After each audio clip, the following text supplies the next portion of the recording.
I'll start with something that I told you last time. So last time, as sometimes happens, I gave a bunch of wrong answers to the questions about shifting. And I thought about it, and I want to correct myself. So a couple of things that you were asking were, for example, so we were talking, there was this long discussion about how long does it take for a family to get shifted and so on. So one thing that is important is that the result of the shifting is not unique. I don't know why I told you that it is, but it's obvious that it's not. You mean if you do it in a different order? Yeah, depending on the order, the result differs in general.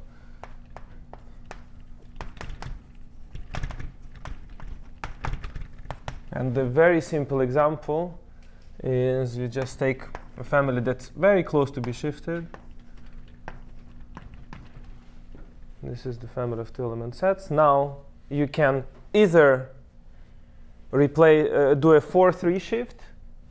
So if you do S 4 to 3, this is the notation suggested last time, then we get the family 1, 2, 1, 3, 2, 3.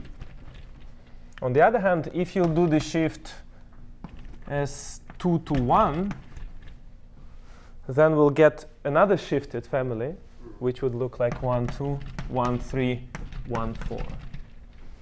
And in general, it's completely stupid from my part, because if you take just disjoint sets on the disjoint ground set in this fashion, then you can shift them in whatever family you would like, actually. Just give me your favorite shifted family of that size. And obviously, you can just shift element-wise. You just say, OK, this would be the first element from my family. So you do the shifts, whatever you need. This element to 1, this element to 2, et cetera, et cetera. Then you take the second set and do the shifts to transform it into the second set from your family, et cetera. So you can actually get any shifted family from this type of family, provided the ground set is large enough. So the result is not unique. But the 1, 2, 1, 3, 1, 4 is shifted, or you can shift it? This one is shifted. There's nothing you can do. There's nothing you can do because, well, you can try 4-3, 3-2, or 4-2. None of them would have any effect. These are just the first sets in lexicographical order. These are the first sets in colexicographical order. So, of course, you cannot push it more, because it should reduce the both lex and colex kind of type of a family, whatever it means. OK, so this is one thing. The other thing is that actually n choose 2 effective shifts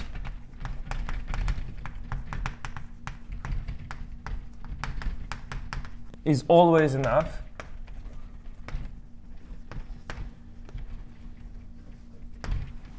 So by effective shifts, I mean when you actually change the family. So the shifts that have some effect. And given a family, no matter which n choose 2 shifts you would do, provided that each of them would have some effect, would bring you to a shifted family. So this thing, I thought that it can take much longer, but actually after thinking about discussing with Robert, it turns out that. OK, so I can try to briefly explain, because, well, we can define some kind of a partial order on the elements and say that I is, say, bigger than j if basically this fi j bar contains f of I bar j. OK? So this means that, in other words, we say that I is bigger than j if Sij shift. So if j to I shift is not effective, is not changing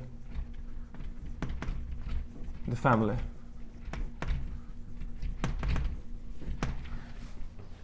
And then it turns out that actually each shift, as long as it is effective, always add, well, at least one comparability among your elements. So you start, say, with 0, or you start with a bunch. And then every time you shift, you actually increase the number of comparable elements by 1. It kind of changes, but it always increases by 1. And eventually, when you get to n choose 2, then clearly you must have a total ordering, so it must be shifted. And the reason it's not so, well, it's not so difficult to see. Well, first of all, of course, this was not the case, but once you did the Sij shift, or j to I shift, then you have that I is bigger than j. But then you have to also figure out what happens to the other elements in the other relationships. And of course, if I was bigger than something, it stays bigger than something. But, well, we can look at j bigger than k, for example. And if j is bigger than k and I is not bigger than k, then after this Sj to I, you would get j.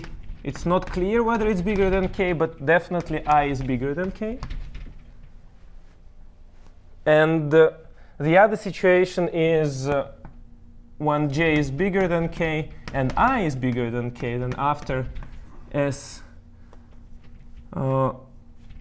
j to I, we get that both still are bigger.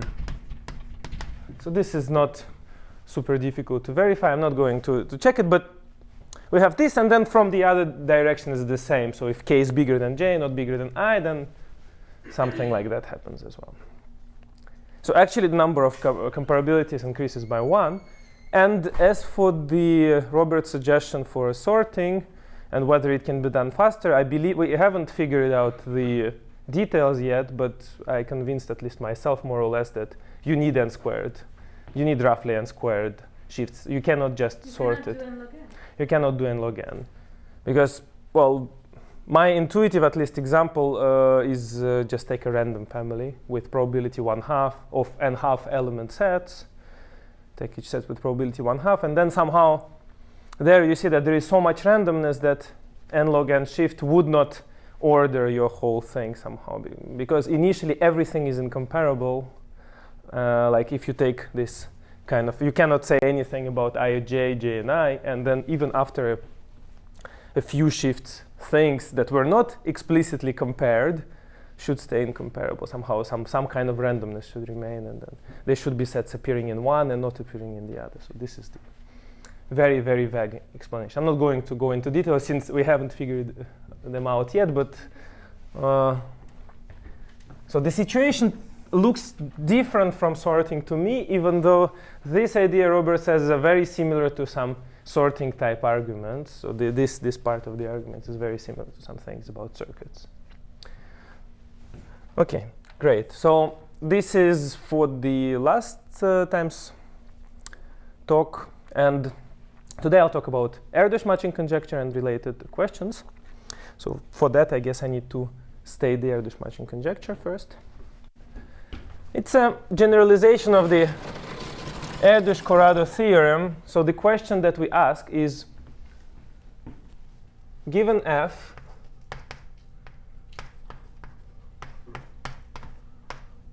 and then choose k, such that the matching number of f is at most s, which means that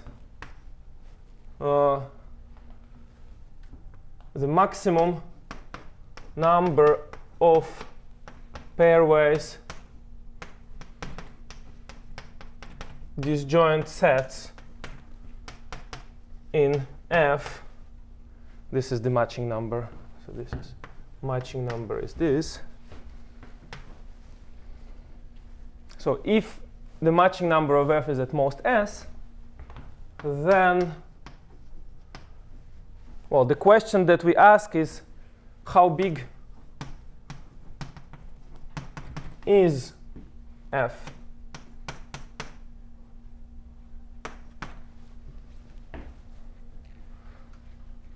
So is this definition clear? What is the matching number? So the same as the graphs case, so you can just think of your family for k equals 2, then your sets are edges, and then this is just the normal definition of a matching and the matching number. So matching is a collection of pairwise disjoint edges, and the maximum size of such a collection is the matching number. So this is the question, and Erdős gives the conjecture called Erdős matching conjecture, which suggests a value for this. First, I note that if you put s equals 1, then this is the Erdős Kupavskii theorem from the last lecture. If your matching number is at most 1 or is 1, then it is the same as saying that you don't have two sets that are disjoint, that do not intersect. So it's actually asking about the intersecting families. So the conjecture, due to Erdős, I think like 65 maybe, is that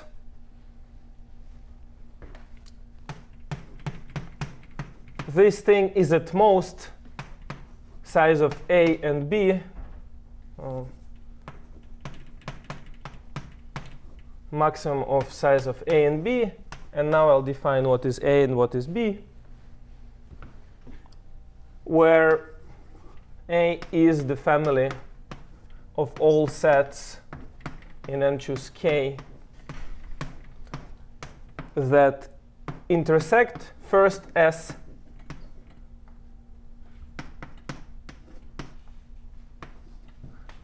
and B is the family of all subsets of first S times K, S plus 1 times K minus 1 elements.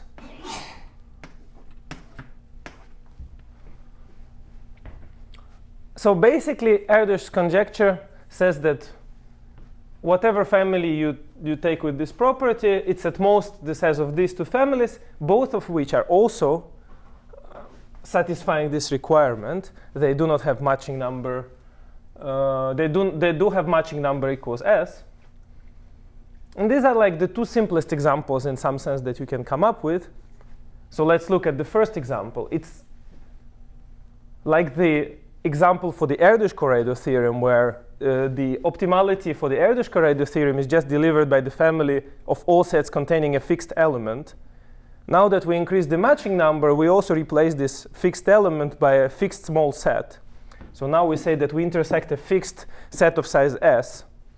And then, of course, by pigeonhole, since we do not want to have S plus 1 pairwise disjoint sets, well, this fact that we intersect the set of size S would actually give us that we cannot have S plus 1 pairwise disjoint set by just the pigeonhole principle intersecting with this thing. This is like your S conta from This is, yes, and I'll come back to that also. And let's just look at the second family. It's a family of all subsets of first S plus 1 times K minus 1 elements, again, or a complete hypergraph on this much vertices. Again, by pigeonhole, you cannot have S plus 1 K element sets here that are pairwise disjoint. Some element must be contained in two sets, at least. So these are the two examples. Erdős conjecture states that one of them should be the best, always. And we want also to specify that n is at least S plus 1 times K, probably, because this is the range where the problem makes sense, because for smaller n, you don't have any bigger matchings. And also, comparing these two examples, B is better when n is somehow close to this value. And once it's a little bit off, something like S plus 2, S plus maybe S plus 3/4, or 3/2 times K, something like that, then A becomes bigger. So A very quickly becomes bigger than B.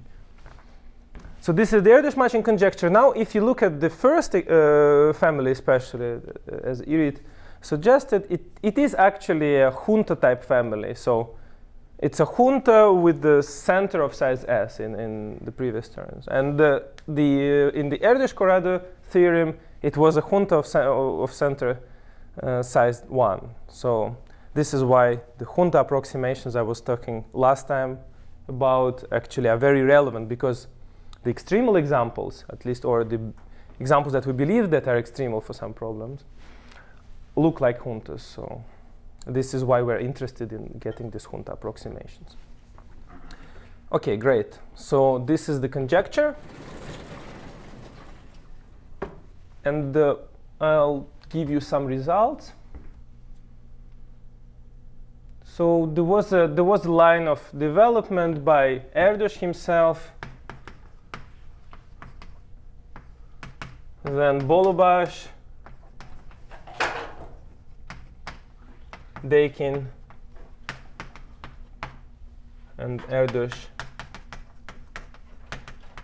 then Frankl-Füredi, unpublished, Huang-Lo, Sudakov, and I'll come back to this work, and then Frankl. So all these results were improving upon the bound on n for which the conjecture holds. So better and better bounds on n for which the conjecture holds. And then, yeah, I should also Frankl and myself here, I guess.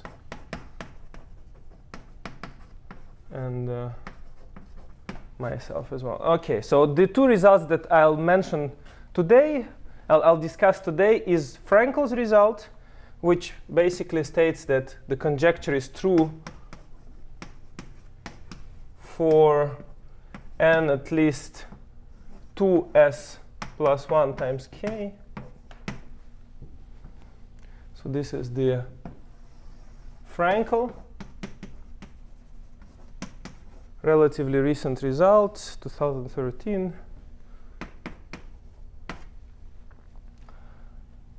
Actually, there was not a very funny story, but a curious story that Frankl never puts his papers on archive.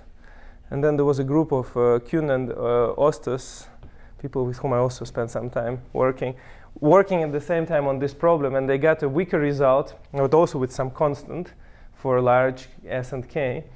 And then they were about to submit it, and then they saw that this result appeared in GCTA already. So the result appeared, and they were like, so that's just because Frankl doesn't put his papers on archive. I think because of him is the first time I went to the library when I was a graduate. Because I had to go to see a journal. Yes. Well, now you can Google. Now there is a web page with his papers maintained. I'm not sure it was the case when Irit was looking for. Teres was looking for. I think it's relatively recent. All this well-maintained pages with papers. Because it's not him who is doing it for himself. It's some Budapest people doing it for him. I don't know when it appeared. OK, so this is the result of Peter, and I'll give you the proof. And the second thing is what we did together with him is the same is true. So we're kind of, if you look at this result, it's like twice off from this one. So the n is greater than 2sk. Well, we want n to be greater than sk, roughly speaking. And then here we did it for 5/3. Sk and s bigger than s0, independent on anything. So this is maybe like 1,000 or something. This is myself and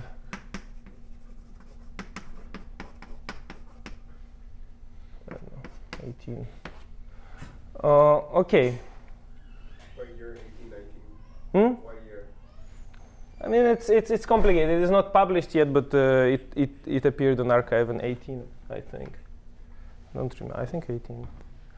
Okay, so somehow this range appears to be the most interesting and the most complicated, because this is the range where A and B starts to be comparable. But in all these results, it's A that is the biggest. But somehow this range seems to be very challenging, and it's related to a couple of other problems in combinatorics, like Dirac thresholds for containing perfect matchings, and so there is some problem in probability, like about deviations. And for both problems, somehow it's the most important to deal with this regime between SK and well, kind of what is left is somehow essential. It's not. So the regime that's left is the smaller n. It looks like a small window. It looks like the problem is solved essentially, but actually, what I'm saying is that this is the most interesting part of the of it, because it has the most, at least in terms of implications for other things, it has the most effect. For example, for Dirac threshold, it's quite apparent. So this is these are the questions of the sort: what should be the minimum degree in a hypergraph so that it contains a perfect matching? And then you ask, what kind of minimum degree are you looking at? Is it a degree of an element or degree of a collection of elements? And then somehow this result, for example, allows to settle it for all degrees of k-half and bigger element sets. If you put some condition on k-half element sets or bigger, then you're done. And this allows you to do is like basically an inverse of this that you can get to. So if you get to here, then you'll get also 1 degree, 2 degree, etc., etc. And then whatever constant you put here, you can get to kind of to the degree that is kind of inverse of that. I mean, I don't want to give you the exact formulas, but something like 0.3, 0.4 instead of 0.5. The point is that if you can push it to SK almost, then you would solve it for almost all the degrees. While like having a result between SK squared and then I don't know and bigger, that doesn't give basically any implications for the degrees. So somehow it has to do with the density of with the amount of sets contained in the matching of this size. So as n approaches SK, of course, the matching gets closer and closer to perfect, and it's more and more related to that. And same situation with the probability question. Yeah. Which of A and B is better? I mean, which regimes? I know it's just some computation, but can you say something? A and B, yeah, I said that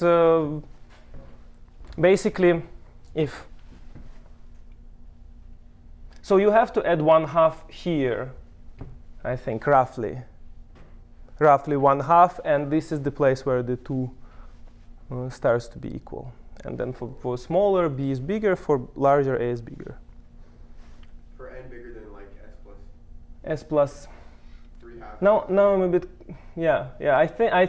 Now I'm a bit confused. Either it's K plus 1/2 or S plus 3/2. But like. So, B is only bigger. I think S plus 3/2. Sorry. You're saying B is only bigger close to the. B is bigger when N is very close to SK. But we don't know anything about that regime.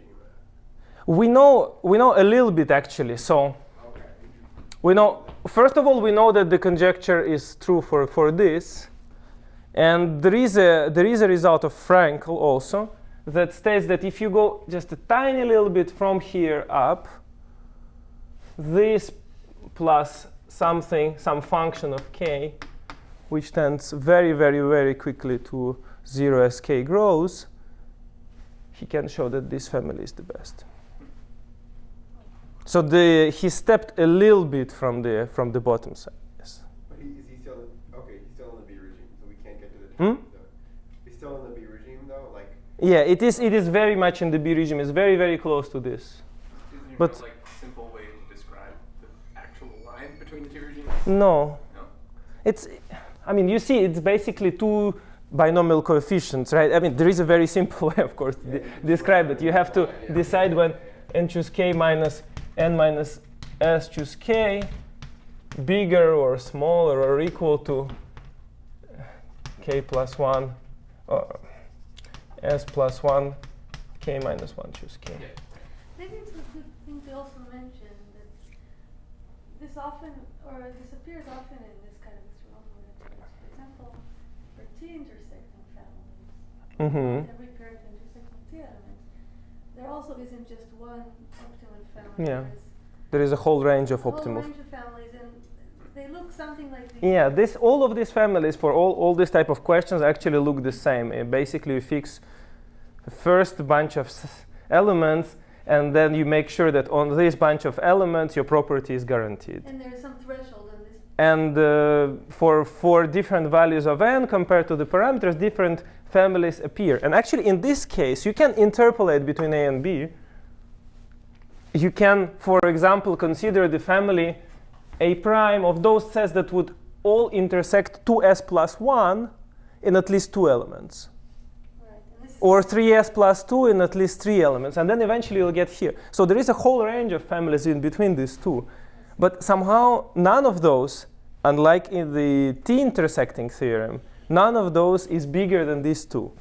And it is actually a very it's like really non-trivial computation to make to say that either A or B should be bigger than all of those intermediate families. Just wanted to add this remark that that theorem for T is proven by Sweden and by this nice inductive argument. Yeah, also kind of shifting. Expect it should, you would expect, but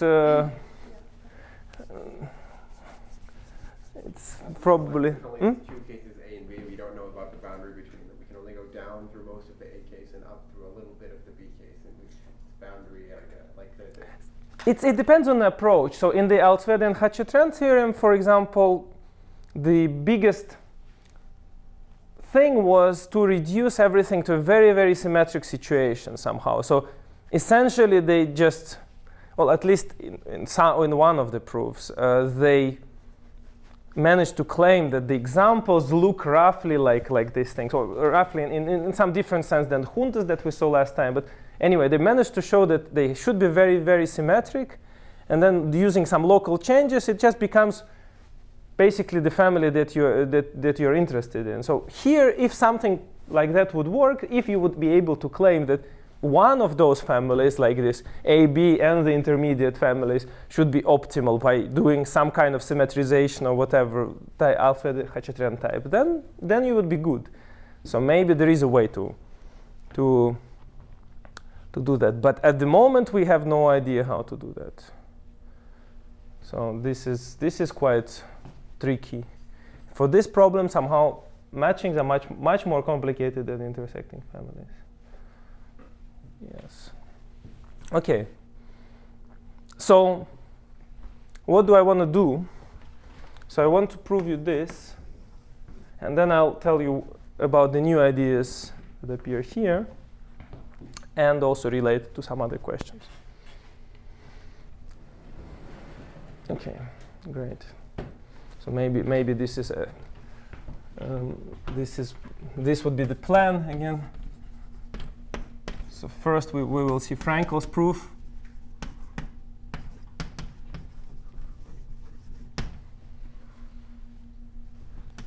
For this Erdős matching conjecture. And the second would be additional ideas. And I'll talk about concentration.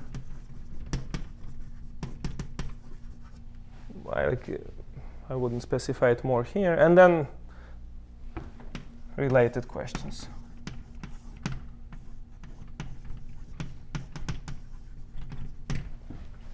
Okay, great.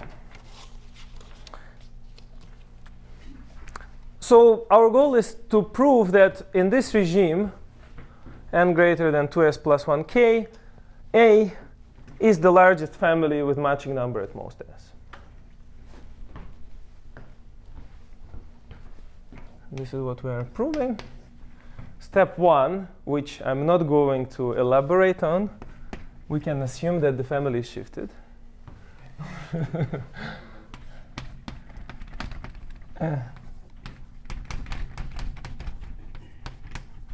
As usual, it's a very easy thing to verify.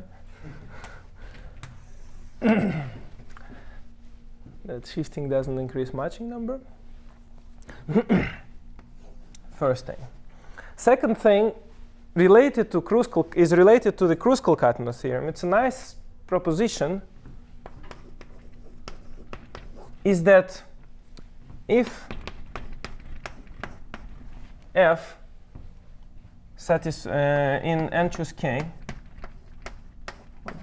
doesn't really matter, satisfies this. So if f is like the family we're looking at, then we can relate its shadow to its size in a better way than the Kruskal-Katanov theorem allows us. Then S times the size of the shadow of f is at least the size of f.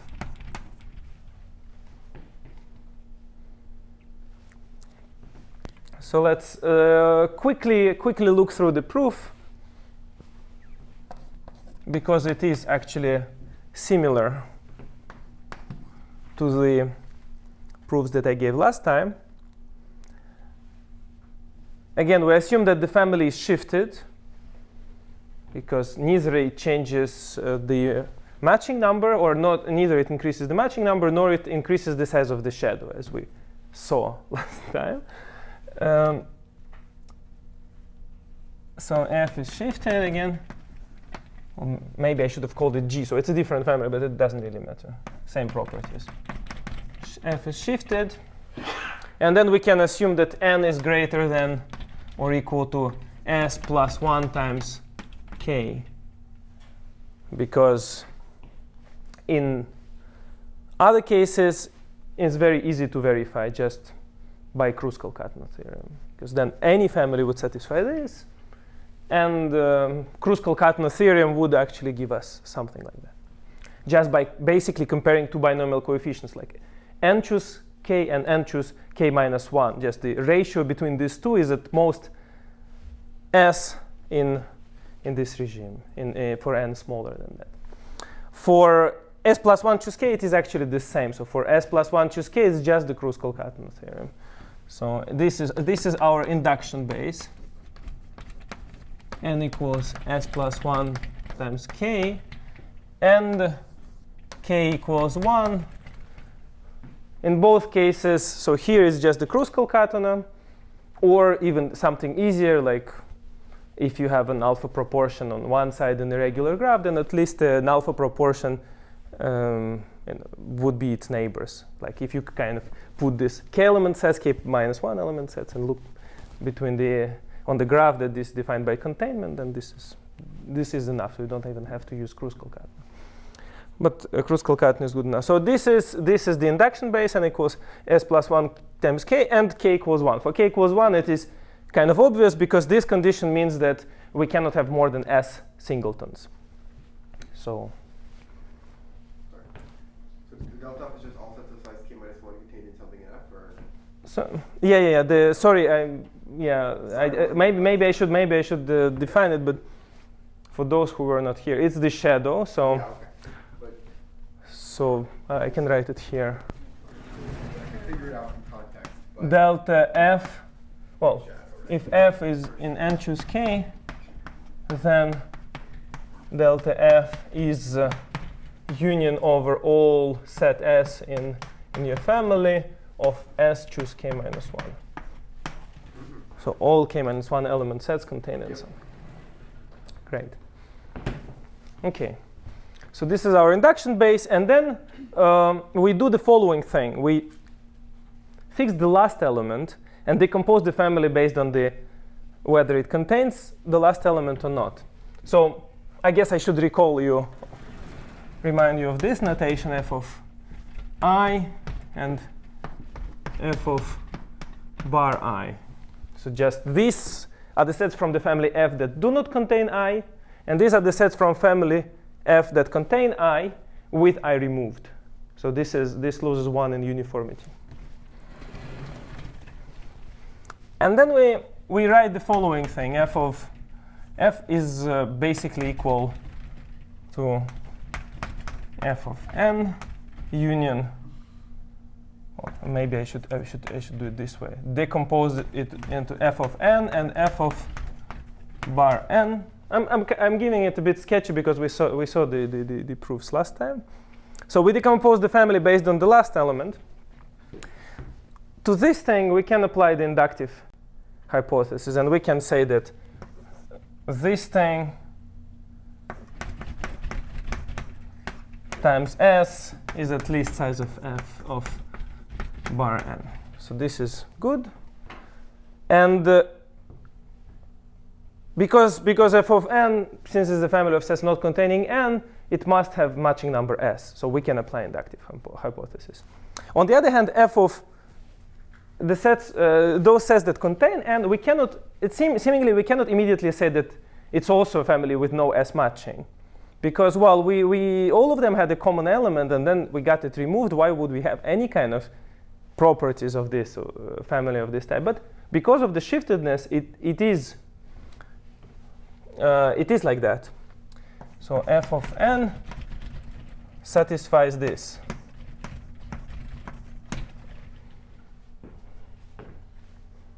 Why so? We saw this kind of arguments. Assume that we have S pairwise disjoint sets, S plus 1 pairwise disjoint sets. So we have these sets that are disjoint. And then in the family, initial family, all of them had element n. So there was this one element that was common for all of them. But we have this condition on n that now we can assume that n is strictly bigger than n plus 1 times k. And these guys are of size k minus 1, s plus 1 of them, and then there is this element contains in many. But it means that there are lots of spaces where, lots of places where none of the sets contain, lots of elements, none of the sets contain. So this is empty. So this kind of here, we don't have anything here, maybe here. So now we simply, using shifting, we do this. And then we turn these sets into pairwise disjoint. So this is why this thing holds. Okay, so we can also apply inductive statement to this thing. Then as f of delta f of n is at least size of f of n, and then we just sum these things up. Again, noting as the last time that this thing and this thing are disjoint if seen as shadow parts of the shadow of f. Because all those things would contain n, like the elements of the shadow that contain n, and all those do not contain n. So just summing these two things up, we get exactly what we wanted.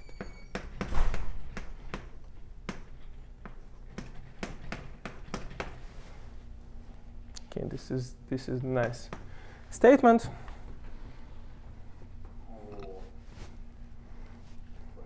Yeah. Yeah. So if you have an element that contains, if you have the book of the things that contain n, though, their shadows include the, when you remove n from them. So let me. Let's look at this. These guys are definitely elements in the shadow. So what of shadow of f? Because we took all the sets from f that do not contain n and took their shadow. So these guys, none of them contain n because they are shadows of sets that do not contain n. Now we look at this family. Yeah, where are the parentheses?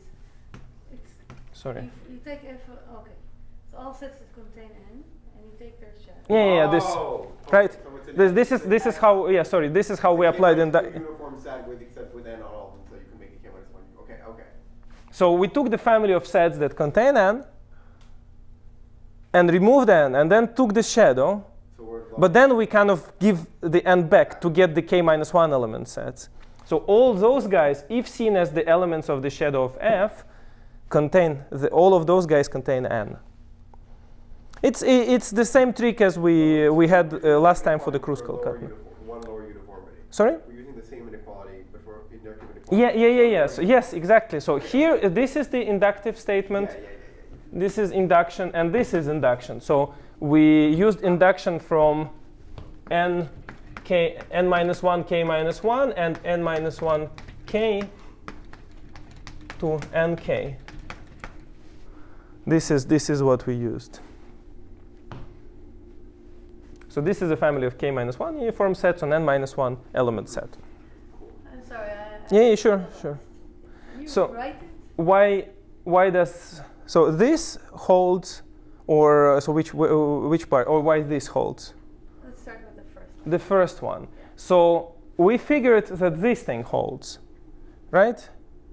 That the matching number of this family is less than s. This is a family of k minus 1 element subsets of an n minus 1 element set. Is that the definition of Fn?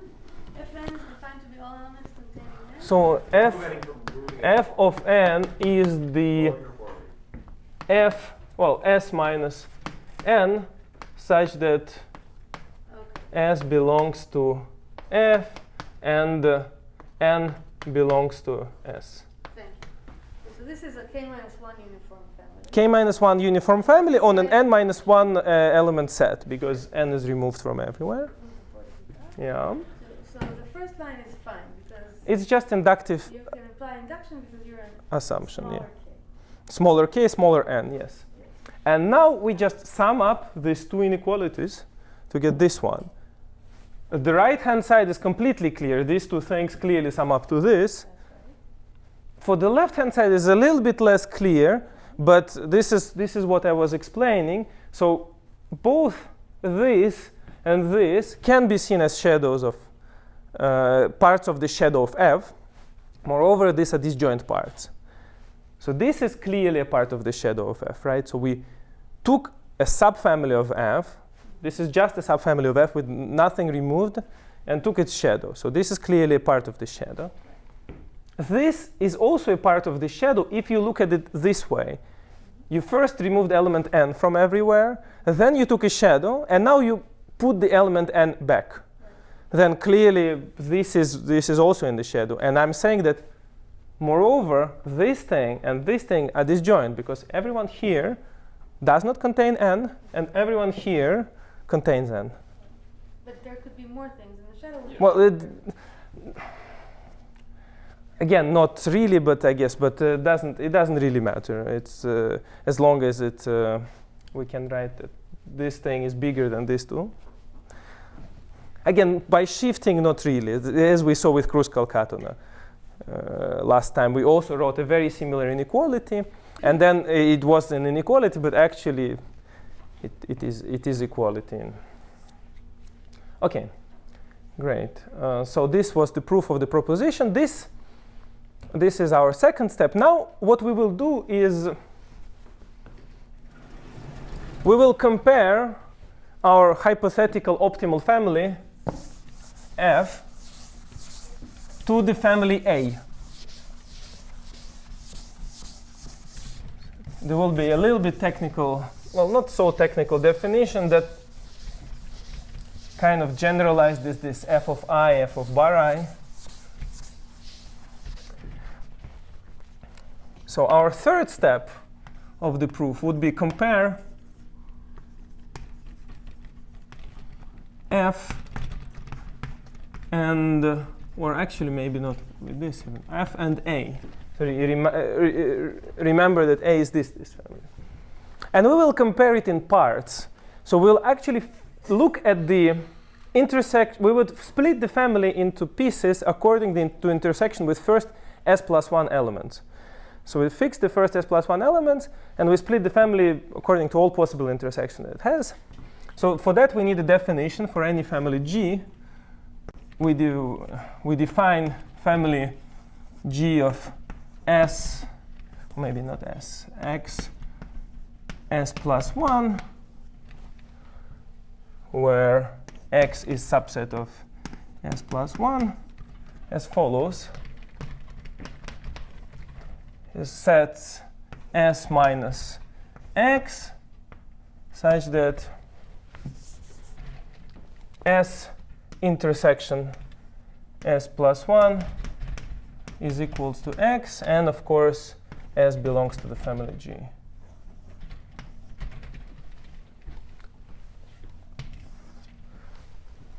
So we just take those sets from G that intersect S plus 1 in set X. Now we can compare F and this extremal family A piecewise according to different x's. And we note that, well, f of x, S plus 1,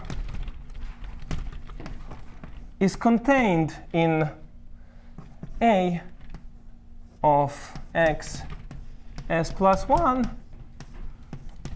for x of size at least 2.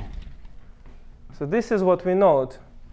Why so? Because Ax S plus 1 for x at least 2 contains all possible sets of this form, just because A is the family of all sets that intersect first S. And if x is a size at least 2, then x intersects S, first S elements. And thus we have all these sets.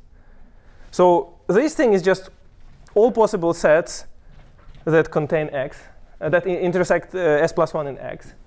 And thus we have this thing.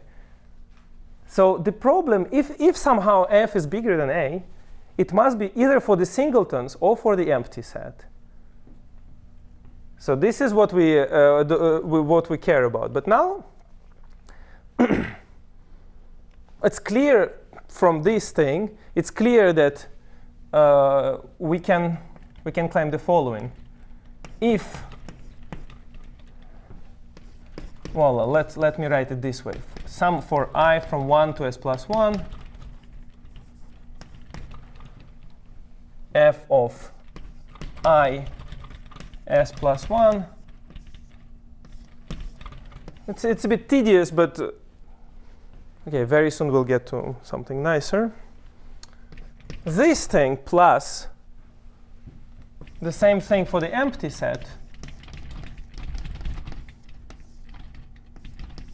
So if the missing pieces of F that were not accounted for here sum up to something smaller than to what the corresponding pieces in A would sum up to. So if this thing is at most n minus S minus 1, choose K times S. If this, then size of the family F is at most size of the family A. Let's look at it for a little bit. It's just on the left-hand side, you see all the missing pieces of F that were not accounted for here. And on the right-hand side is the sum of sizes of the missing pieces of A. Because what missing pieces of A did we have? Those that intersect S plus 1 in 1, S plus 1 in 2, S plus 1 in etc., S plus 1 in S. So S pieces of the same size. Each of those has size n minus S minus 1. Choose K minus 1. So this is just the size of A, I, S plus 1. Why the minus 1? Because N minus S minus 1. Because we fixed intersection with the first S plus 1 element. Oh, yeah. The other ones were already taken care of. Yeah. So this is very. This is okay. Somehow, it is nice in the following sense. So why did we do this transition? Is if you think of AirCoolrado, for example, there we had this type of expression, n minus S minus 1 choose K minus 1. And it was easier to, there are different ways of how you can deal with that thing. There is a shifting proof, there is also averaging proofs, like cut on a circle method. And it was easier to deal with this. Now, S times this, it's also good. It looks like S times AirCoolrado. While this thing is much more complicated to deal with. That expression that the size of A is much more complicated. It's not, there is no obvious way how you can do some kind of averaging or anything to get even this kind of expression after doing so. Since you want to be exact, you want to get this expression in some kind of ways. And While that one is impossible to get with averaging, basically, we don't know how to get it. These expressions are much easier to get with averaging. Yes? Wait, sorry, so why is that true for X leads to? I think Sorry? For a second. Why is that that? Well, why is the F? If this, then this? No. The first Think thing about it, that yeah. you This thing, just because this family Yeah. contains basically contains all sets of size k that intersect s plus 1 in X. So if it contains all, then obviously anything should be a subset of it. Okay. Because it contains all sets that intersect first S elements, Sorry, and X would intersect first S this doesn't elements. work for the second one because why can't you do the same So boundary A is one? defined on the first S coordinate. Here we're looking at the first S plus 1 coordinate. Yeah. So if you only intersect the S plus first coordinate, it's not part of it. It's a bit, this S plus 1 is a bit tricky, so it's quite, so we cannot do it here because, well, of course for each individual guy we can do it here, but the point is that here we only have S full families if you want, and here we have S plus 1 families and some additional strange thing, and we want all of that together to be smaller than the right hand side. Of course we could have written something like that for all X that are of this form, I at most S, but it would not be enough. Oh, okay. This one you're just saying that if you intersect X plus 1 and 2 elements, you intersect that. Yeah. In at least one. Yeah. Yeah. Okay, so this is good. The other thing is now we can use this statement applied to this family. We do not want to deal with this case. The other problem with this thing is one problem with this thing is that we're talking about families of different uniformities, and it's a bit of a mess. So we do not want to deal with this family. We want to deal with these families. So actually, this family has matching number at most S. So the matching number of this family is at most S. It's just a subfamily of the original family. So that's good. Moreover, as before, as last time with Kruskal-Katner, the shadow of this thing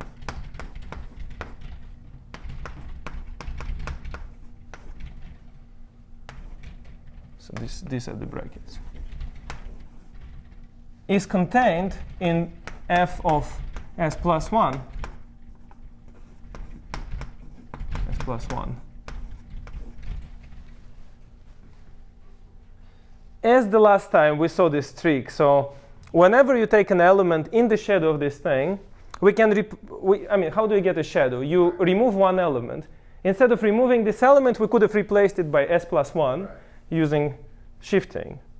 So whatever is here must appear in this family in the last part of this summand.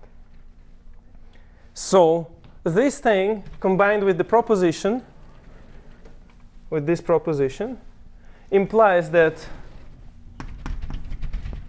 s times the size of f of s plus 1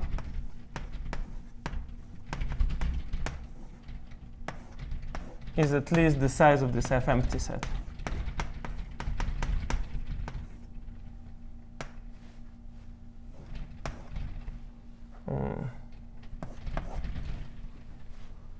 Right? The proposition allows you to compare the shadow of a set and itself. So we know that this thing times s, the size of this thing times s, is bigger than this by the proposition. It's just a family. We took a shadow of a certain family, a family with matching number s at most.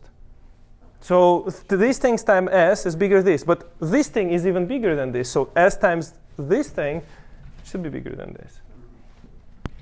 So Shadow with a set system, though, which is, you replace the shadow though with a set system that contains it. yeah. Which is a little bit sneaky because just that, like, again, the uniformity is changing all the time, and it's No. Here the uniformity is the same. These things have exactly the same uniformity. Right, by the definition, because we remove this s plus 1. So this is fair. This is. But I mean, like, on one side there's a null, on the other side there's not. It's because Yeah, because the initial. Yeah. This is what we. That's what I'm saying. This is what we wanted. We wanted all to. I'm saying. So now let us, for simplicity, denote this in this way. Fi is this f of I s plus 1. So now, after all these manipulations, we arrived at the following situation, that we basically, now all of this is really not needed. Well, actually, shifted is needed, but we'll see it later.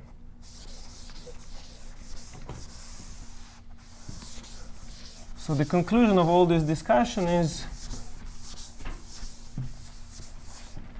it is enough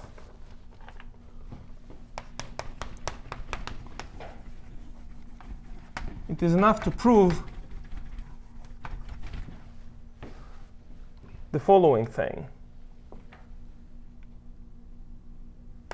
F1 plus etc. plus Fs plus s plus 1 times Fs plus 1 is at most this thing.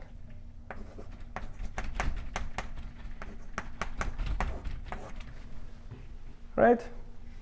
And this is already like it is quite nice now, because these families are k-1 uniform. They can intersect. All of them are seen as subsets of this thing. And we know that these families do not cross-contain a matching. That is, there is no set. These families crossing. Do not cross free of a matching, if you want, meaning there is no. So no. The condition is that no S I or maybe mi from Fi such that mi's are pairwise disjoint. Right? So it's just our initial condition of not having s plus 1 pairwise disjoint sets. Here it translates into this kind of rainbow matching question, or transversal matching, or cross-containment of a matching. There are different ways of calling it. It's like passing from intersecting to cross-intersecting.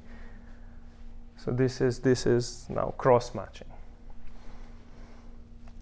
OK, and this we can prove by a very nice averaging argument. So now we imagine that I'll do one more reduction. So the last step, I guess, step 4, is the averaging and Hall's theorem, or Koenig's theorem. That depends. Peter wrote it with Koenig's.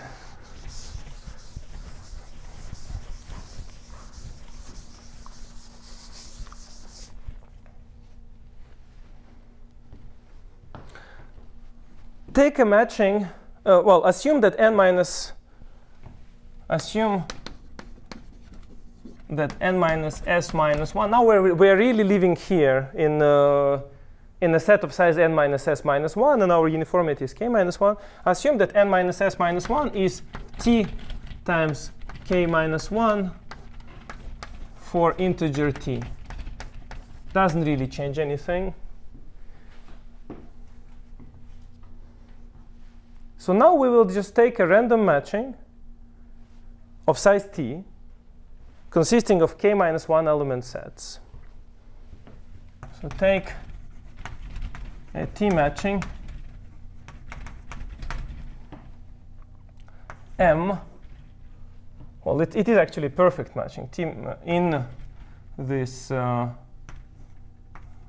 plus 2n. Choose k minus 1. This is the domain where we leave it. Take a t matching. Well, and we will denote the sets M1, etc. and t.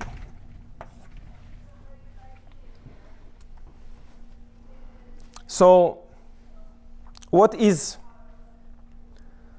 we really want to prove is that for any such matching, so this is what we want to prove, that Fi f1 intersection m plus etc. plus fs intersection m is curly m plus s plus 1 fs plus 1 intersection m. So this thing is at most st. So now we're kind of taking one layer after the other, and it gets to a very cute statement. This would be enough via simple averaging. So this is enough via averaging. In exactly the same way, for example, cut on a circle thing would run. Just think about it. If this thing holds for any m, then it holds also on average. But on average, every family intersects a matching in t over this binomial coefficient proportion. Because matching, so m is a t over this n minus s minus 1 choose k minus 1 fraction of all sets.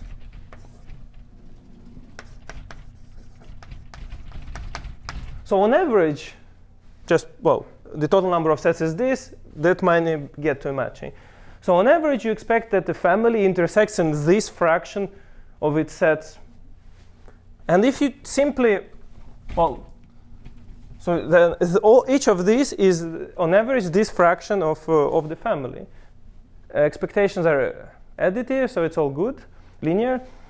And if we multiply everything by this factor, then on the right-hand side, we'll get exactly this. So we have to multiply by the inverse of this factor to get to the actual sizes of the families here. But then on the right, we'll get this. How do you know this is less than s times t? So this is what we want to prove. This is. You're saying that if you prove that, yeah. simple averaging will give you what you need. Yeah, then this is enough by averaging, yes. So this is what we are going to see. Great. So it's fine, right? So the averaging part is really very simple. Okay, and this thing is also not. I guess I'll finish and then we'll have a break. I think I need a couple of minutes.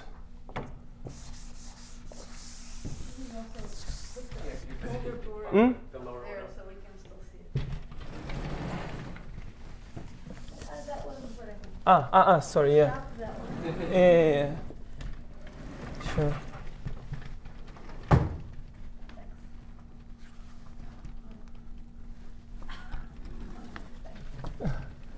Yeah, good.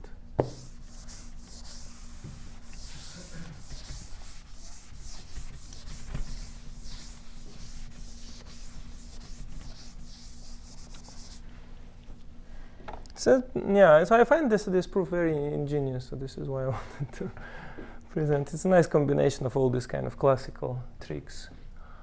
And okay, so this is the only thing we have to verify now, and it boils down to Hall's theorem, really. So you just consider a graph G, where bipartite graph with two parts A and B, some edges E, where A is just F1, etc., Fs. So these are the families, S plus 1, and B is just the matching. And edges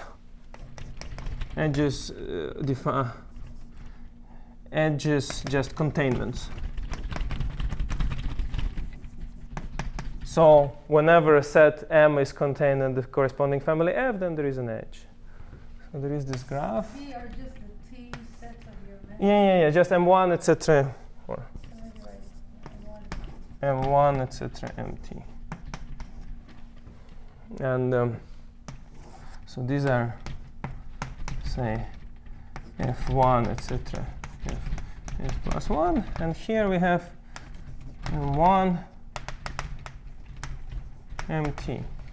Well, we know actually that, if we put an edge here, it means that m1 is contained in S1. We know that these families look like that. F1 contains F2, etc., contains Fs plus 1. Again, a consequence of shifting. So this is one thing that we know. Another thing that we know that this graph doesn't have a perfect matching. Because a perfect matching would mean S plus 1 pairwise disjoint sets, exactly what correspond to S plus 1 matching in the original set. So now Hall's theorem would tell us that Hall's condition should be violated, which there are different ways how it can be violated, but basically Violated by the right end of the bottom part, right? so let me so the Hall's condition would imply, so Hall violated, so that I do not confuse the indices, I'll write it following. It means that there exists I such that Fi intersection the matching is at most S plus 1 minus I. Let's meditate it for a second. Yeah. Yeah. Well, the violation has to be a violation on the right from Fi to Fs plus 1. And then because there was some subset of F1 or there was some subset of F1 or Fs plus 1 that didn't work. You could shift it all the way to the right. Yeah. And then this would Yeah, but I mean, there'd be neighbors of Fi, all of them after that. From Fi. Okay, so. So I mean, if this doesn't happen, if this doesn't happen for any, then it means that F1 has size at least S plus 1, F2 has size at least S, etc., Fs plus 1 has size at least 1. So clearly we can just find the matching, right? We take F1 one set out of Fs plus 1, one set that is not this from S, etc., etc. So this must hold. And now we just substitute it.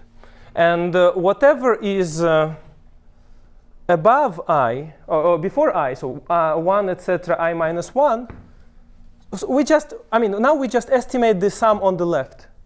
So the sum on the left would be the first I minus 1 term. We assume that they're as large as possible, so t. So we get I minus 1 times t. But all the ones on the right are at most this. So it would be S plus 1, S plus 2, I minus S plus S plus 1 minus I times, well, there are in total S plus 2 minus I families that are left on the right. S plus 2 minus I is just the number of families, and we have to add extra S factor because we had this extra weight there. So 2S plus 2 minus. And this we have to compare with ST. Where does the extra S come from? Extra S is this one. Oh, right? Yeah. Fine. Yep. And you look at it and you figure out that if T is bigger than 2S plus 1, then it's good. Because, well, these things sum up to S. So you can think of it as this S. This T, okay, it's at most this T. And then this thing is at most T as well, as long as T greater than 2S plus 1. And that's it. So this is the full proof for the Erdős matching conjecture. So we show it for every matching in this way. If T is greater than 2S plus 1. And now look at, I guess, one thing that I should say is now we should look at the condition. What was T? T was basically n minus S minus 1 was T times K minus 1. So n is S plus 1 plus T times K minus 1. So it's, if you do this very simple calculation, you get that this is enough. Actually, you can even, this is enough. You can actually extract something like S. So we show this for every matching. Then via averaging, we get that it holds also for these FIs, just the one on top, and it gets great. Sorry? When t equals s plus 2s plus 1, you have equality, so you may only give your t greater than. So this is one thing that I'll explore with this concentration. So actually, one idea that that leads to this concentration and improvement of all this is, so we used the same. We built up on the same approach. So one idea that appears apparent from here is that you have equality if I is equal to 1. And t equals to s plus 1. But on the other hand, you have equality if I is equal to s plus 1 as well. S plus 1, because this term just becomes 0. And everywhere in between, it's below. So you kind of have equality in two extremes. But it means that either basically, in some sense, it means that this last family, fs plus 1, is either empty or very large. Kind of in these two situations, the extreme would happen. And it's only if your t is strictly bigger than 2s plus 1, right? Sorry. No, I mean we wanted no. It's we want this, and then this is enough, but it doesn't really matter, I guess. Anyway. Okay. Oh yeah, fine. Okay, sure. So the other ideas would come from here. The kind of the idea to get a concentration comes from here, as I said, because in some sense the cases when equality is achieved are two extremes, and I want to say that if two extremes happen, then something in the middle should happen much more often. So you cannot have basically one type of configuration and then a completely opposite type of configuration, like half case is one, half case is the other. We have to have some kind of a smooth transition between these two things, and this is where the improvements come from, and I'll talk about it in the second part. Cool.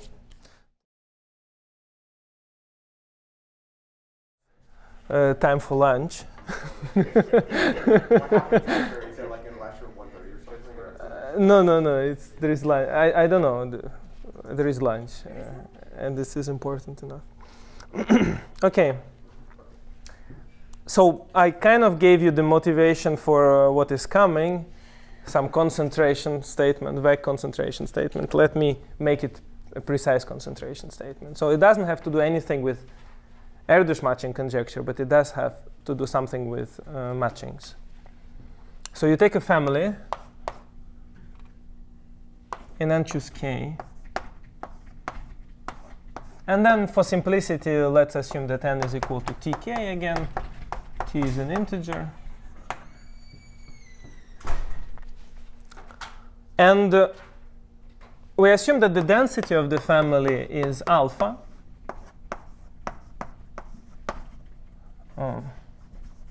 So it contains an alpha proportion of all the sets. Now we take a random matching.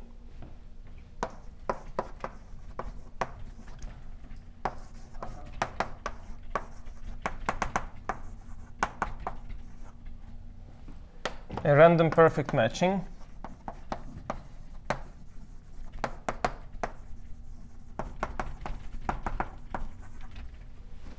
And we are interested in the intersection of f with this matching. We denoted actually a random variable eta.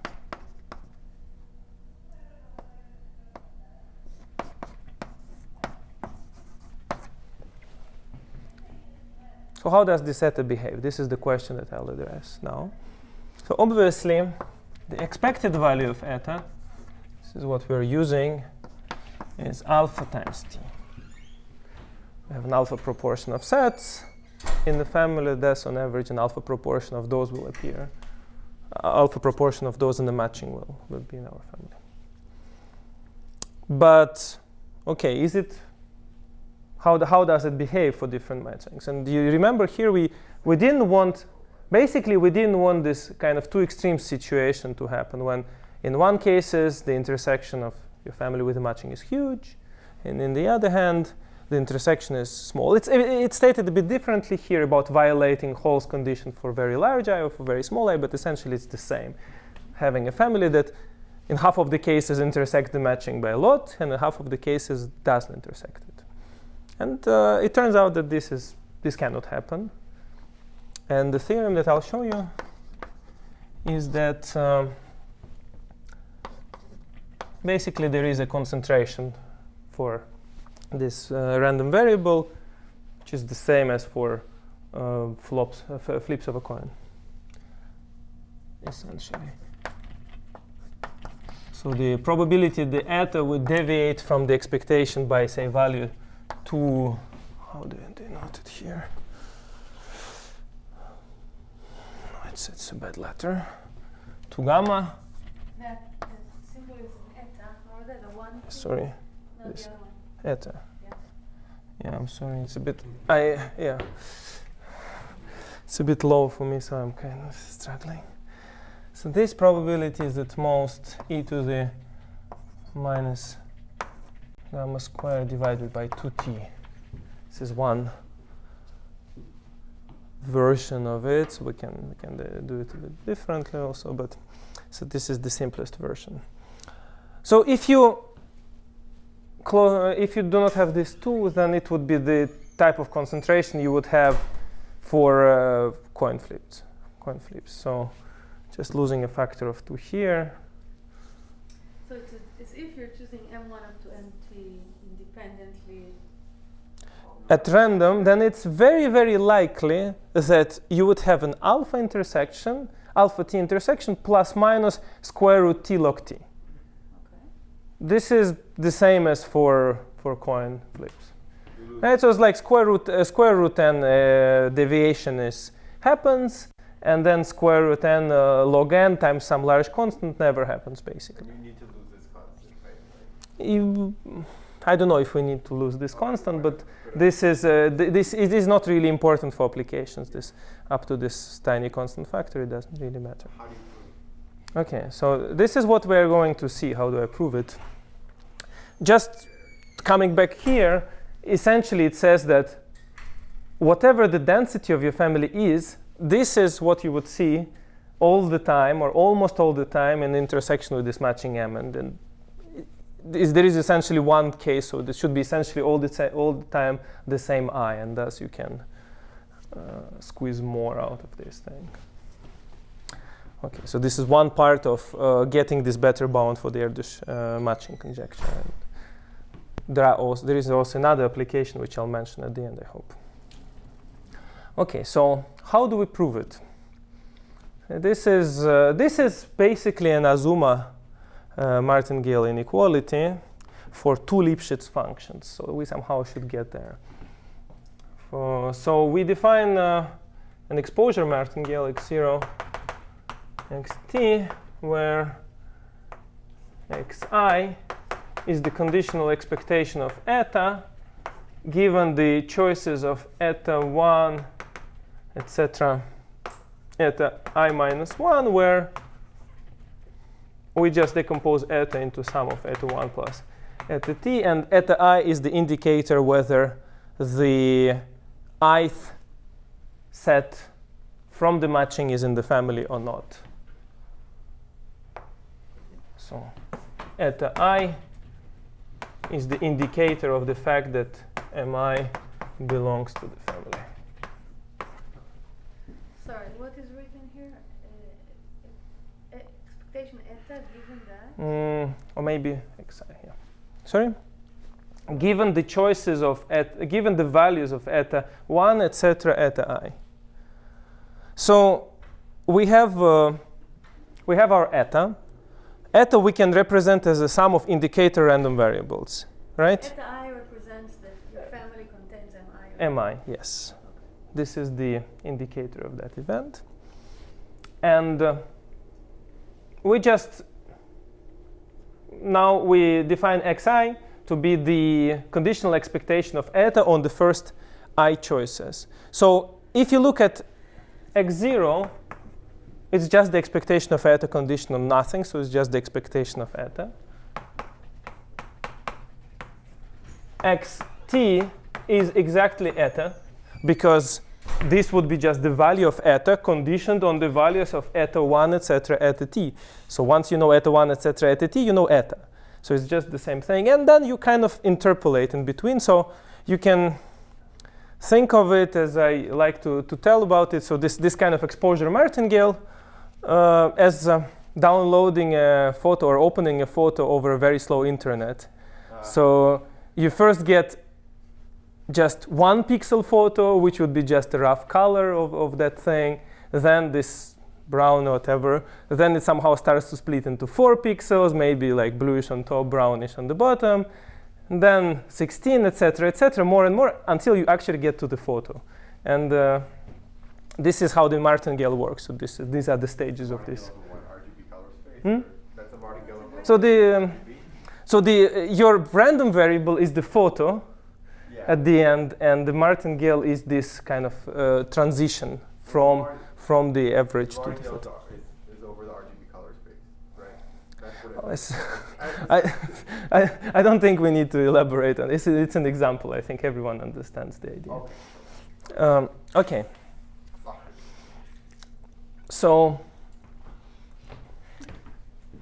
So this is our martingale, and for simplicity, or maybe I don't know if it simplifies things, but later on it will simplify things. We can define a similar thing, which is the martingale eta 0 eta t, which would be just the expectation of eta t given the first eta 1, etc., eta I.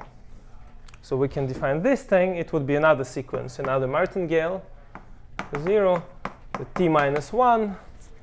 Makes sense only until. No, eta t is okay. Doesn't really matter. Okay, so this is another martingale. We're just looking at one value. And why do we look at it? Well, for some reasons later on it would be more practical for us to have some analogy with graph theory. But we can notice the following thing. This xi is equal to actually sum of eta j's for j from 1 to I. These values are given. These values we know, plus t minus I times yi. Because, again, this we can, by linearity, we can decompose into a bunch of things like that for eta I plus 1, etc., eta t. And all of them are the same. They are identically distributed. There is no difference between eta I plus 1 and eta t. So we can write this thing. And then. So what does it say there? Summation j from 1 to I of what? Eta j. So the first I values we know, and we just sum them up. And for the others, we only have the expectation, basically. So this is how this martingale works. And it's an easy calculation to see that. Okay, so if I mentioned this Azuma inequality. And Azuma inequality, what would it say? It says that if your martingale is Lipschitz, then essentially it has the same concentration as just the coin flips. So this is what we want to show, that this is an Azuma inequality for a 2 Lipschitz martingale. What is a 2 Lipschitz martingale? So 2 Lipschitz, well, I define it only for x. So x, our martingale, is 2 Lipschitz. This is the most complicated surname that I know because there are lots of letters and every Lipschitz has different ones. So x is 2 Lipschitz if for every I, xi plus 1 minus xi is at most 2. Well, if it would be c Lipschitz, then it would be a different constant. And here I think about these two things as functions. There's a random variable, so it's like pointwise comparison. So you should think of just comparing two functions and whatever, L infinity norm, I guess. Okay, so if we have this, then Azuma inequality is this. Just this is precisely an Azuma inequality for 2 Lipschitz martingale. So this is what we need to show. What I'm saying is that this thing is implied by something for y, and actually we can say that xi plus 1 minus xi, I'm not going to do this calculation, but it's a very simple calculation.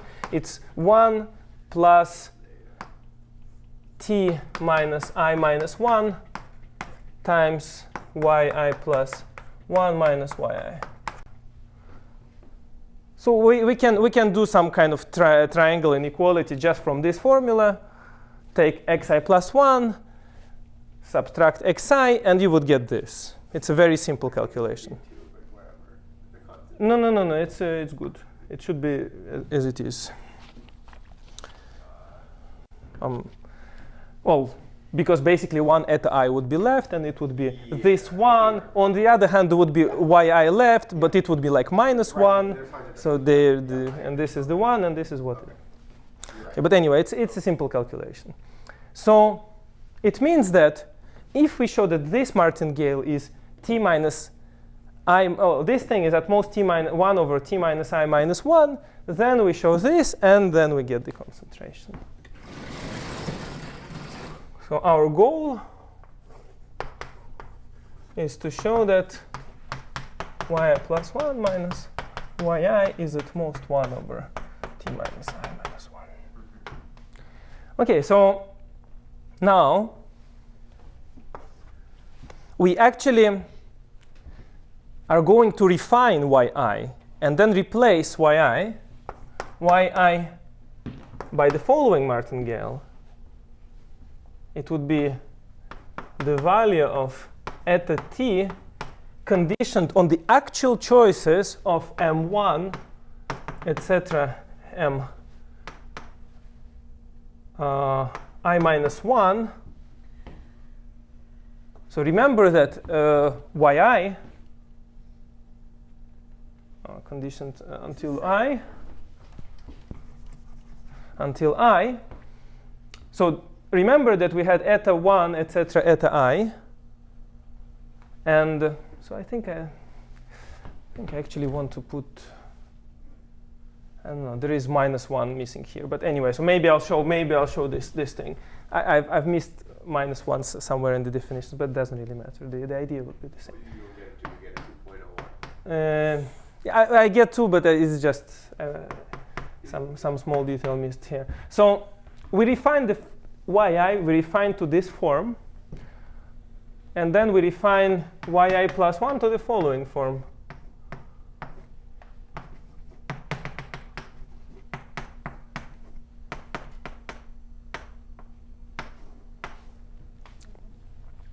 So in this case, we replace all eta i's, the indicators, by the actual edge, by the actual choice of mi.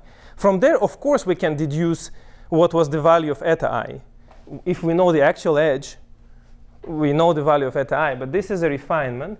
And here we do the same for all the edges except for the last one. The last one we still leave in the indicator mode.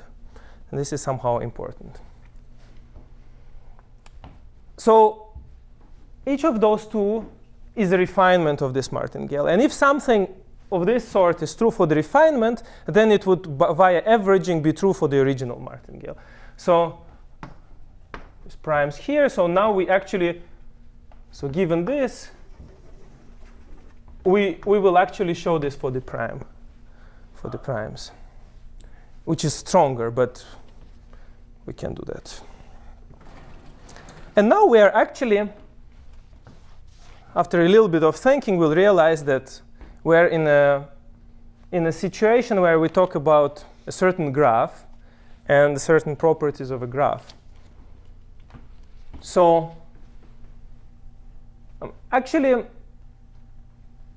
I have to define a Kneser graph, and this would be about the properties of a Kneser graph. So kj x k is the Kneser graph on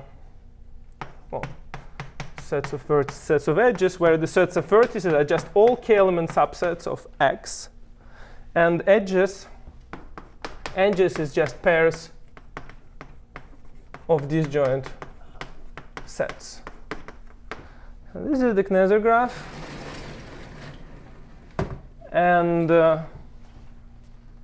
now we take X to be just our ground set M minus this M1 union, etc., union Mi. Okay? This would be our X. And in this case, since we care only about these edges Mi plus 1, etc., etc., they should come from X. So we are actually interested now in the family F prime, which is just F intersection X choose K. So this is the family from which our potential remaining MIs could come from. So the only thing we care about is this F prime and this X. So assume that the density of F prime is alpha prime. So now that we have all of this, we can give meaning, kind of graph theoretical meaning, to yi prime and yi plus 1 prime. So actually yi prime is just this alpha prime. It's just the density of a family. M1, etc., Mi are fixed. So this is a random variable with just one value. It's just an expectation of an indicator that a certain set belongs to a family. So it's just the density of the family. So for this fixed M1, etc., Mi, yi prime is just alpha prime. And yi plus 1 prime is a random variable which has two values, depending on whether eta I plus 1 is 0 or 1.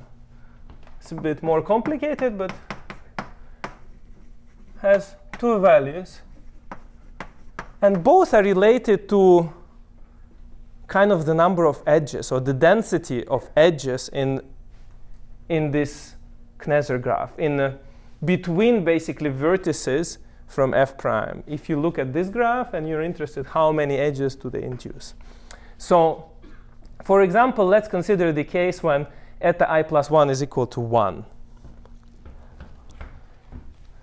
So if eta I plus 1 is equal to 1, then, well, basically this yi plus 1 prime then is just equal to probability of, well, some events A intersection B divided by probability of B, where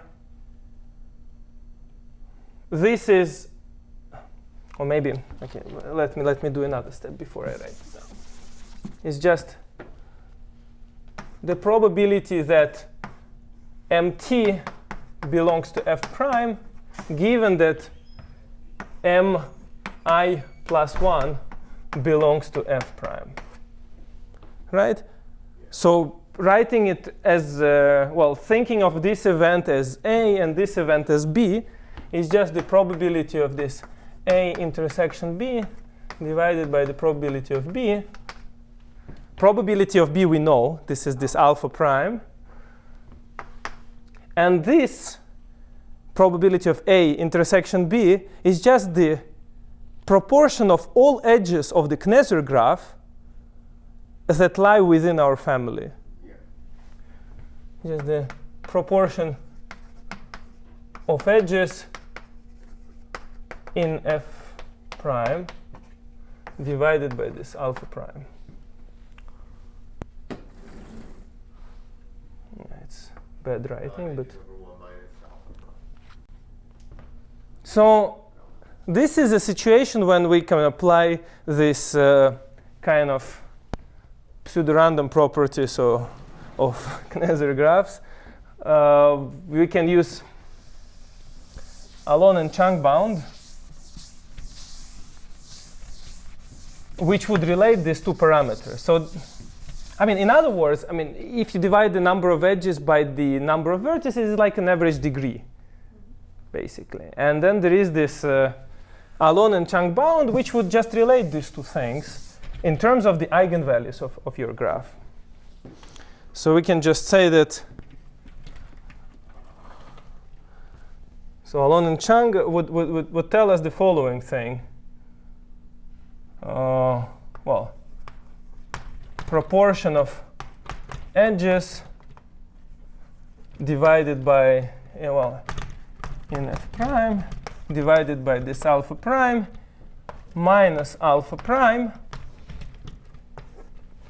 Remember that we want to compare these two things, right? We want to compare this thing with this. We want to show that this difference is small, and this is what we are going to get. This is exactly the two random variables that we have. Is at most 1 minus alpha prime times lambda divided by d, where d is the degree of the Kneser graph. So this is Alon Chang. It's a very easy statement to get, easy linear algebra. D is degree of our kj x k, and lambda is the second largest eigenvalue. The second largest, absolute value of an eigenvalue of our graph. It's always a pain to write the second absolute value, and I always want to replace it by just eigenvalue, but that's not true. So, well, luckily we know everything about Kneser graphs. Its degree in particular is just x, size of x minus k choose k, and lambda is just size of x minus k minus 1 choose k minus 1. So using this, we get here, just comparing these two binomial coefficients, we just get basically k divided by size of x minus k. And this is, or maybe actually I showed exactly what I need. Now we just look at what this thing is, and it turns out to be exactly 1 over t minus t minus I minus 1. You don't care about 1 minus alpha prime. Sorry? You just gave up the, you don't need the 1 minus alpha. Yeah, 1 minus alpha prime we just ignore. That's what confused that minus 1 instead of t minus. No. It's actually good. It's actually good. I think that I didn't mess it up anywhere. So this we showed what I promised. I think so. Case is similar, and the other case is similar. It's here it counts the number of edges inside, and there it would be in between the set and its complement. Right. And again, it can be reduced to the same thing, and it's a similar calculation. You would get alpha prime here instead of 1 minus alpha, but the bound would be the same. Okay, so this is the whole proof. Now I'll say a couple of words about what else can we do apart from this getting Erdős matching conjecture bounds that are better. Are you going to say why? Or I guess What? Why? You can prove the Erdős match better. Erdős match. Well, it's not trivial, unfortunately. This is one part that is nice. You gave. No, but I gave a talk that was not the Erdős matching. This was a much simpler question, and I'll talk about it. Okay. But Erdős matching conjecture requires more things to it. It's not just. What more ideas do you need? So, in the previous proof, you used the bound on n being large enough, even in the first part, to shift into the holes. Well, large enough. It was exactly the threshold, so it was not. It was precisely the threshold. Oh, just the threshold. Just precisely. Just. It's like if you think of intersecting families. If n is at least 2s, and then you have two sets that have element 2s, and two pieces of size s minus 1 before, then there is one hole before that you can shift. It's exactly the same. So it's. For the first part, you didn't need any. Didn't need any bounds. No. Okay, so the only way you need the bigger bound was in the second part. So yeah, this analysis, you remember that we had to have this condition on t, this 2s plus 1. So there, t should be at least 2s plus 1 for this strange expression with this s plus 1 times the last size For to be Hall's theorem. to apply to so Hall's theorem can be applied, but to get from there to the good bound, you need some coefficient in front of there, and you need some t to make it work. You cannot put t equals like it has to be. So this is the place where it has to be relatively large, maybe not 2s, but 5/3 s, I guess, in our case. So what else do you need to? So that part you have to analyze. What exactly do you get? But then you have to get better bounds for the shadows also. This s that I wrote to you. So if you look at through these families that I listed, A, B, but all these things in between. Actually, if you think of those, the shadow inequality, this s times shadow is at least the size of the family, is actually different for different families. You get different bounds.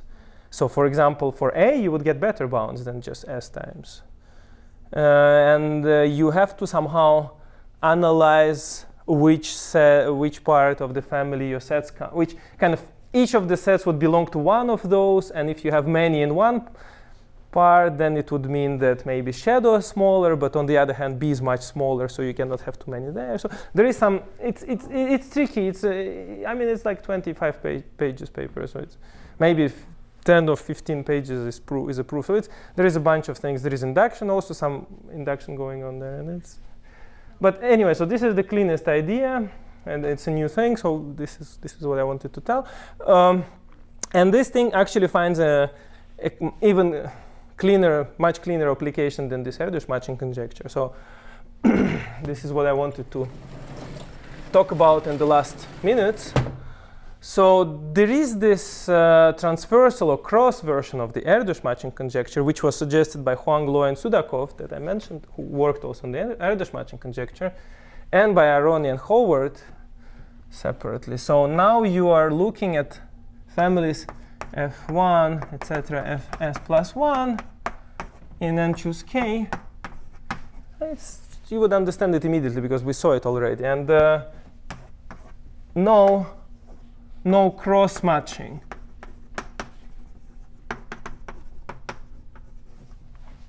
So I've already defined at some point this, at least verbally, but I can say again, no mi belonging to fi such that mi's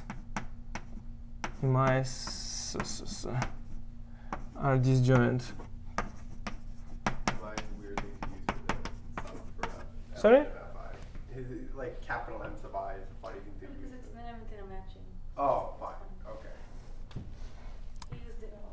And now we want to say that minimum over I of the sizes of fi is at most size of A, or maximum again, size of A, size of B.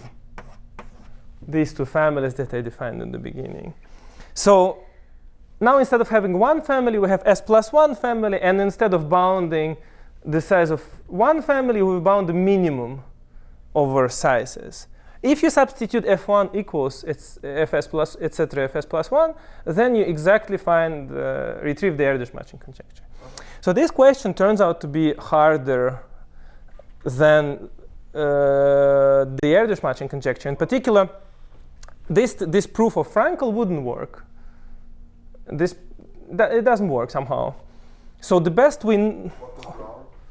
somehow this containment was important, that f1 contained f2, etc., contained fs plus 1. Yeah. And here, when you would, like if you try to imitate the same argument, many things would go through. But once you get to this situation of fi's that were before, it was another fi's, but you would have to take, say, ith set from ith element from the ith family, and it would be like a slice. So you have these families, and then you would take something like that. So this family containing 1, containing 2, containing 3, but from different families. So this would be f1, f2, etc., s plus 1.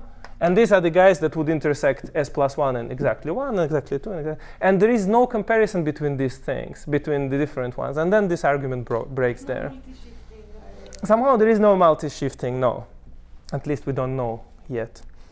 And So Huang, Luo, and Sudakov proved both Erdős matching conjecture and this version for n bigger than 3sk squared. So this is Huang, Luo, and Sudakov. Then, well, Dor and company still haven't put it out yet, but I hope they will one day, using some sharp threshold methods. They can prove it for n bigger than constant sk with some large constant c. So this is it's very complicated. All the letters of your names are very close. So it's Kivas, Long, Kivas, Lipschitz, Long, and Minzer. Okay. And with Peter, like a year ago, we proved this thing. So this is not out yet, but proved for a while. And with Peter, we gave a simple proof using the shifted juntas that I showed last time for some nice constants, like 12 sk, but with an extra log s factor. I don't know why do we have it, but I shouldn't have, but we put it out this way, and now it's too late to change. I mean, it's log e squared s, whatever. This is the bound that we get. But the point is that it's a small constant times sk times log s. This is the bound that we get using juntas that I showed you last time. And Dor, with his co-authors, also do it using juntas, but the juntas are much more complicated business. There is a much more complicated business there. So. Okay, so this is what we know about this problem. But so we are very far from getting this 2sk result. I guess there is no hope. Maybe there is a hope with these methods to get 20 sk. It's just, I don't know. I didn't give enough think. I mean, no. At that point, the result was already announced with this constant sk, and I thought, okay, we just show that we can do it. What is that constant? What is that constant around? Okay. It's very bad. It's very bad. So for us at most 10 to the 10 to the 10, probably we are still better. Yeah, so this is the cross matching problem, and my point here is to say that this problem is harder than the normal problem. So then Aroni and Howard, Aroni really likes these types of transversal matching, all kind of rainbow transversal, etc. He asked a transversal version of a question which is simple, which is of this type, but very simple. So the same question, basically, but except f1, etc., fs plus 1, except the families would now lie in n to the power k. So it would be a complete k-partite, k-uniform hypergraph. So these are your parts, and your sets look like that, taking one element out of each part. So you have this, again, no cross matching. Then the minimum of this fi's over I is at most, well, in this case, the function is very simple. It's just s times n to the k minus 1. So again, it comes from a one family version, and one family version in this case is really trivial. So if your family doesn't have a s plus 1 matching, then it has this size, y.